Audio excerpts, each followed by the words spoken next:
With Cbits Touch, we can record tasks.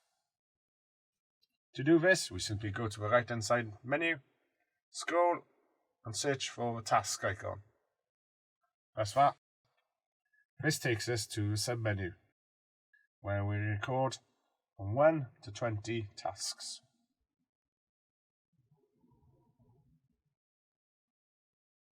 To record a task, we simply select a number to record to, let's say number 1. Here, it gives us basic information which can be seen on the screen.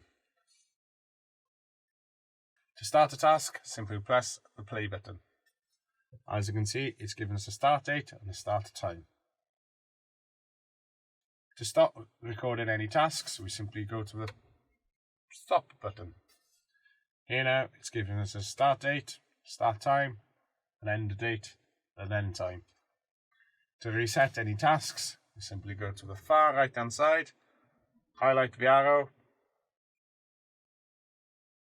takes us to the reset page, hold and drag the green box all the way down, and then it resets our counter.